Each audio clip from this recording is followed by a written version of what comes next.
రేపటి నుంచి summer start అవుతుంది. సో టెంపరేచర్ 75 డిగ్రీస్ వరకు ఉండొచ్చు. మీ అందరి దగ్గర ఏసీ సూట్స్ ఉన్నాయి కదా, మర్చిపోకుండా తెచ్చుకోండి. ఈరోజు కూడా మర్చిపోయావా ట్యాబ్ని? పోయి టెలిపోర్ట్ అయ్యి ఇంటికి వెళ్ళి తెచ్చుకోపో. సైలెన్స్. హలో సార్ చెప్పండి. Okay sir. స్టూడెంట్స్, మీ అందరికీ టూర్ అప్రూవ్ అయింది. సో టూర్కి మీరు ఎక్కడికి వెళ్తున్నారంటే మూన్కి వెళ్తున్నాము. మూన్కి వెళ్ళడానికి కావాల్సిన కాస్ట్యూము, స్పేస్ సూట్ మేము ఇవ్వం మీకు, సో మీరే తెచ్చుకోవాలి. వెన్స్డే మార్నింగ్ 10 కల్లా, షార్ప్ 10కి స్పేస్ షిప్ ఇక్కడ నుంచి కదలద్ది. సో ఆలోపు మీరు ఖచ్చితంగా వచ్చేయాలి.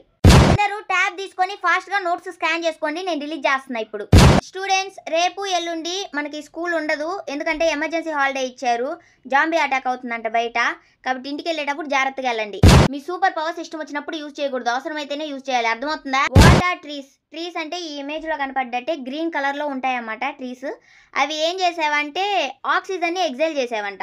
లైక్ ఇప్పుడు మనం ఆక్సిజన్ కోసం డైలీ టాబ్లెట్ వేసుకుంటున్నాం కదా, ఆ టాబ్లెట్లే లేవు. ఆ కాలంలో ఉన్న మనుషులకి ఆక్సిజన్ అనేది న్యాచురల్గా దొరికేదన్నమాట, మళ్ళీ టాబ్లెట్లు వేసుకోకుండా. సూపర్ కదా? స్టూడెంట్స్, మీ అసైన్మెంట్ టాపిక్ వచ్చేసి కరోనా, కోవిడ్-19 అనమాట. ఆ రోజుల్లో దాన్ని పాండమిక్ అని అనేవాళ్ళు. మీ ఇంట్లో కానీ మీ అవ్వ తాత ఎవరైనా బతుకుంటే వాళ్ళని అడగండి, వాళ్ళకి ఖచ్చితంగా దీని గురించి తెలుసద్ది. ఎందుకంటే ఆ రోజుల్లో స్కూల్కి వెళ్ళి చదువుకునే వాళ్ళు కాదంట, ఇంట్లోనే ఉండి చదువుకునే వాళ్ళంట, పబ్జీలు ఆడుకునే వాళ్ళంట, బయటికి వెళ్తే మాస్క్ వేసుకొని తిరిగే వాళ్ళంట. సో ఆ ఎక్స్పీరియన్స్ అంతా ఎలా ఉంది అని చెప్పేసి మీ తాత అవ్వని అడిగి అది రికార్డ్ చేసి అసైన్మెంట్గా తీసుకురండి.